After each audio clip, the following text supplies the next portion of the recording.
그리스도인과 교회 오늘 첫 번째 시간으로 11조에 대해서 한번 얘기를 나누고 싶은데 사칭 평신도 신학자 11조 전문가 배집사님께 답을 11조로 드리고 싶고요.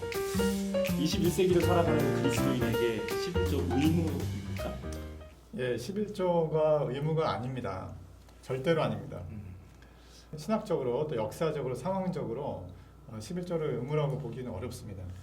그런데 이제 한국의 대부분의 교회에서는 11조를 거의 강요하고 있거든요. 이 강요가 직접적인 형태도 있고 간접적으로 은근히 이루어지기도 하는 것 같은데 집사, 권사, 장로 임직을 받을 때 11조를 충실히 하겠다는 서약을 받는 건 아주 직접적인 형태죠. 그리고 또 많은 교회에서 이제 장로나 그 집사, 권사들 같이 창경직들은 그 자격에 있어서 11조와 새벽기도를 얼마나 충실히 하는지 체크도 하고 있고요. 그렇죠. 또 간접적인 형태로 대표적으로는 이제 주보에 매주 11조 헌금자 명단이 올라가죠. 그리고 이제 11조 봉투는 특별히 따로 있어서 상당히 많은 교회에서는 이제 매월 그 11조 여부를 체크를 그 봉투에다 하고 있는데, 그래서 이제 교회에서 봉사를 열심히 하는데 11조를 안 한다. 그건 교회에서 은따가 되거든요. 목사님 눈총에 나게 되고 눈총 밖으로 나게 되고. 그래서 이제 11조라는 이 헌금을 열심히 하지 않으면 교회에서 책임이 있는 그런 자리로 쓸 수는 없는 것 같아요. 우리 한국에서 제일 뭐 큰 교단, 장자교단이라고 하는 예수기장로회 합동 측은 2014년에 그 교인의 11조 의무화를 이제 총회에서 헌법에 규정하려고 했다가 사회적으로 크게 논란이 돼서 무산이 됐었죠. 그때 11조를 하지 않으면 각 교회 공동의회에서 의결권이나 투표권 을 박탈하는 그런 내용이었었죠. 그래서 이것만 봐도 한국 교회가 11조에 엄청 목을 메고 있고 11조를 생명처럼 여긴다는 걸 알 수 있는데, 글쎄요, 성경에서 말하는 11조의 성격과 의미는 어떤 게 있을까요? 네, 11조는 정치와 종교가 분리되지 않은 야외 공동체인 그 이스라엘에서 나그네 또 고아와 과부, 사회 가난한 자를 돕는 공적 구조제도의 그런 의미가 있었고, 한편으로는 기업이 없는 제사장과 또 레위인들에게 생계수단을 마련해 주어서 이들이 성전에서 봉사하면서 이스라엘이 여호와 하나님 중심의 공동체가 되도록 역할을 하는 종교적인 의미도 있었습니다. 그러니까 이제 이스라엘이 야외 공동체였기 때문에 뭐 이제 신정 국가였던 거죠. 그걸 유지하기 위해서 11조론 제도가 필수적이었다. 그리고 이제 모세 율법을 통해서 이제 그 명령이 전해져 왔으니까 지켜왔는데, 그렇다면 이제 예수님 오시고 신약 시대인 우리 더군다나 지금 21세기 이게 우리한테까지도 의무가 이스라엘 그 야외 공동체 같이 그렇게 된다고 볼 수가 있을까요? 예, 11조가 신자의 의무인가를 알아보기 위해서 가장 중요한 부분은 바로 성경이 우리에게 무엇을 말하고 있는가 하는 것입니다. 11조는 구약의 율법에 속합니다.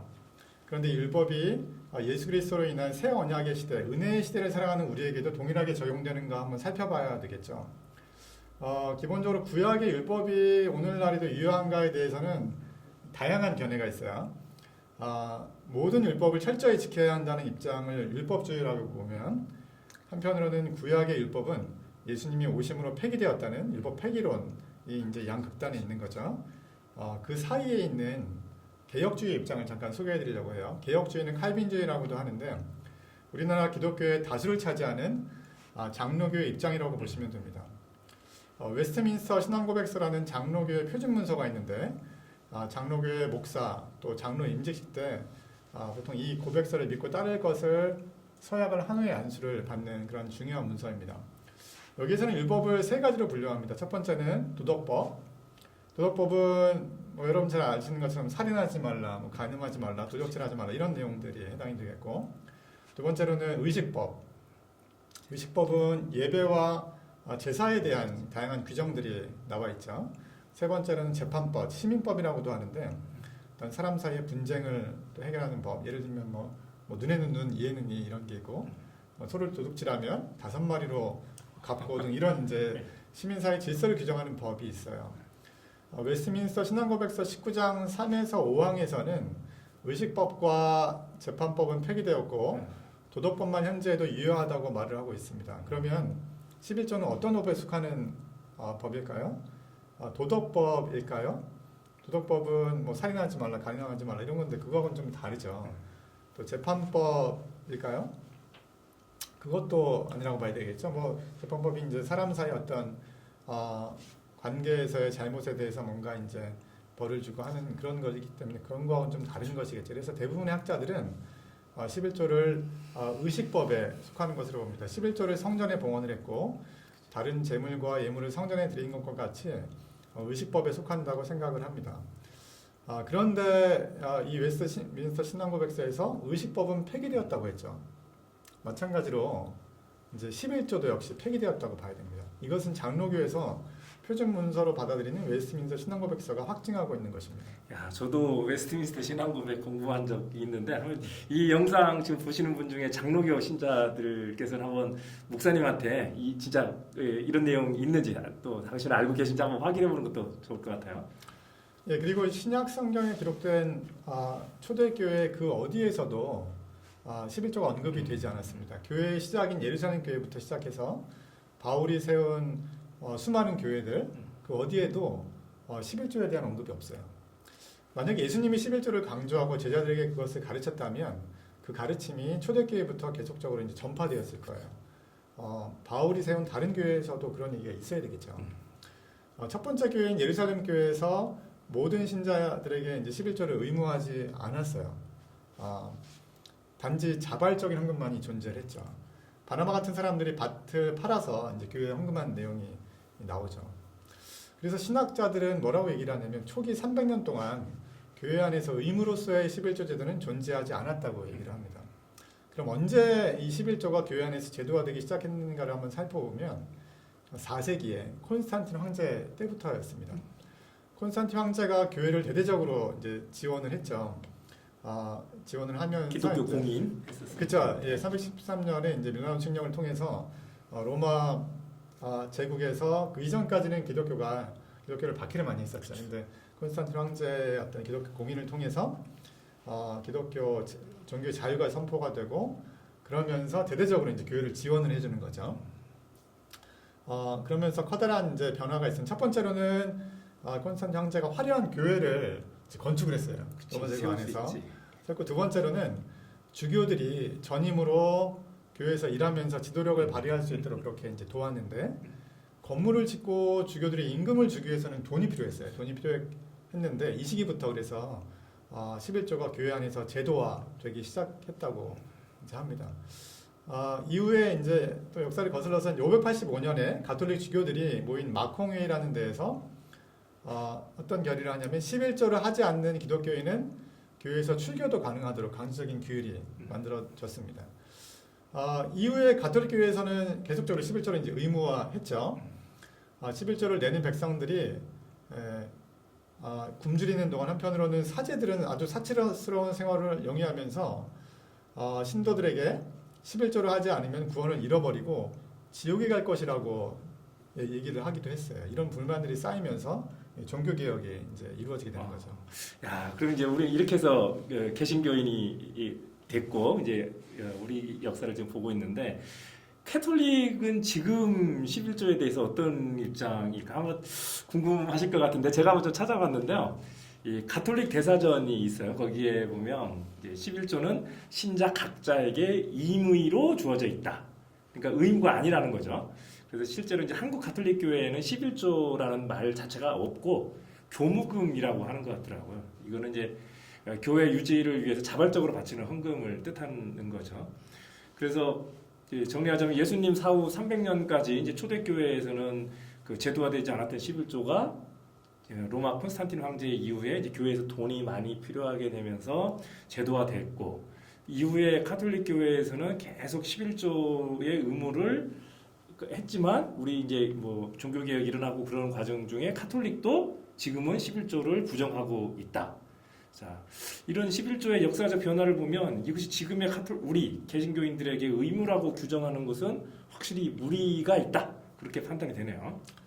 예, 외국 교회의 11조 사례를 알아보는 것도 아마 도움이 될 것 같아요.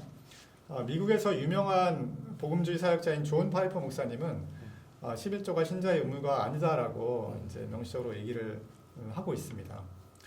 그런 기사도 나왔는데요.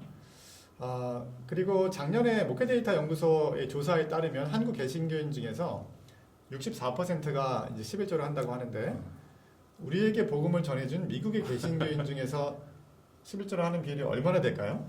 더 많겠죠.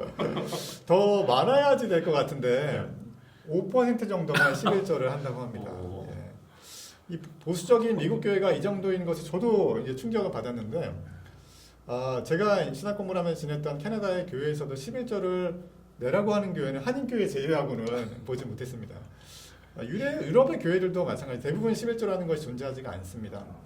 독일은 종교세라는 게 있죠. 그래서 종교가 있는 사람은 종교세를 국가에 내고 교회는 국가의 지원을 받는데 보통 종교세가 개인의 총 수입에서 종교세가 차지하는 비율이 이제 수입의 한 1% 내외라고 합니다. 10%에 10%는 10%네. 그렇죠. 11조하고는 11조에? 상당히 이제 거리가 그래요. 멀죠.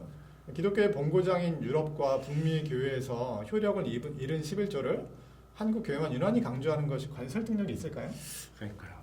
근데 또 11조가 저는 딱 이제 10분의 1이라는 뜻이잖아요. 뭐 구약에는 나름대로 의미가 있었지만 이 10%라는 비율이 좀 뭐 문제가 있다라는 생각이 들어요. 이게 이제 왜 그러냐면 이게 역진적인 어떤 개념을 갖고 있는데 이제 일괄적으로 뭐 세금도 몇 프로다 딱 하면 그 적은 수입을 받는 사람한테는 그게 부담이 훨씬 크거든요. 그래서 월 뭐 1,000만 원 받는 사람한테 100만 원은 900만 원이라는 여유가 있지만 이게 100만 원 받는 사람한테 10만 원 떼가면은 같은 10%이지만 그 나머지 돈이 차지하는 부담이 훨씬 크게 되거든요. 자 이제 이런 11조 문제도 있고 그래서 예수님의 이제 공생의 기간 동안 세리, 죄인, 뭐 병자 이제 가난한 사람들과 주로 함께하면서 그들 편이 되어주신 예수님이 지금 이 시대에 이렇게 특별히 이 가난한 자들 더 억압하고 부자와 가난한 자 소득 격차 더 커지게 하고 이런 어떤 영향을 일으키는 11조를 보면 어떻게 생각을 하실까? 아마도 야 그거 치워버려 그거 내 뜻 아니야 이러실 것 같아요 저는. 그럼에도 불구하고 지금 한국교회에서는 11조를 금과옥조처럼 강조하는데 왜 그럴까요? 좀또 가장 큰 이유는 11조가 안 들어오면 교회 운영이 안 되기 그렇죠. 때문일 거예요. 보통은 이제 11조 헌금이 교회 전체 수입에 차지하는 비중이 절반 이상입니다. 이 수입이 없으면 교회 문을 닫아야 되죠. 또 다른 이유는 뭐 교회에 돈이 많이 필요하기 때문이라고 생각이 돼요. 그치. 교회는 건물을 짓고 그것을 유지하는데 이제 보통 많은 비용을 지출합니다. 일반적으로 보면 전체 예산의 한 20% 이상을 건물 어떤 구입과 이제 유지에 사용을 하는데 많은 돈이 필요하기 때문에 무리하게 교인들한테 헌금을 요구한다고 볼 수가 있어요. 또 하나의 이유를 생각을 해보면 교회 목사님들과 장로님들이 믿음이 없기 때문이지 않을까 이런 생각이 들게 돼요. 제 생각에는 11조라는 계정의 헌금을 없애고 우리 교인들한테 솔직하게 이제 누구라도 다 인정을 하겠죠. 교회 운영을 위해서 재정이 필요하니까 헌금을 해달라라고 요청을 하면 적어도 교회에 애정이 있는 그런 교인들이라면 당연히 헌금을 할 것이라고 생각을 합니다. 그런데 교회를 운영하는 목사님이라든지 장로님들은 헌금을 강제하지 않으면 안 낼 거라고 생각을 하는 것 같아요. 이것은 교인들에 대한 믿음도 없는 것이고 어떤 의미에서 하나님에 대한 믿음도 없는 불신앙의 모습이라고 생각이 돼요. 맞습니다. 사실 이 11조 헌금이 한국교회 발전과 성장에 뭐 기여를 했죠. 하지만 그 동전의 이면이라고 할 수 있는 반대쪽 이제 어두운 측면으로 한국교회 타락 그리고 이제 이 돈 때문에 교회가 교만해졌다는 것도 분명한 사실이죠. 이 평신도들이 착한 마음으로 교회 헌금을 열심히 하면 교회에 이제 돈이 많아지죠. 교회 돈이 많아지면 이제 착한 일을 하는 수 있는 뭐 여력, 재력이 생기기도 하지만 이 돈이 많아져서 교회가 교만해지고 목회자 성도들은 우리 힘세 하고 이제 오만해지는 거죠. 이 오만한 교회는 그걸 계속 유지하려고 불법 세습하고 또 이 세상적으로도 문제가 되는 일들을 그 돈 힘으로 저지르고 그 교단을 압도하죠. 대형 교회들이 이제 그런 거죠. 이 11조 헌금으로 세워진 한국 대형 교회들 중에서는 예수님의 이름과 성령이 그 안에 과연 있다고 할 수가 있나? 이 베드로는 사도행전에서 은과 금은 나한테 없으나 예수님의 이름으로 일어나 걸으라고 하셨는데 지금 그런 상황과는 너무 달리 이 헌금으로 돈으로 한국교회는 은과 금만 있고 예수님의 영은 사라지거나 흐릿해진 것이 아닌가. 우리 평신도들은 진심으로 우리 각자에게 이 11조 문제에 대해서 우리 한국교회 상황에 대해서 자문을 해봐야 될 것 같습니다. 예, 한번 고민을 해보는 시간이 모두에게 됐으면 좋겠습니다. 예, 시청해주신 여러분 감사합니다.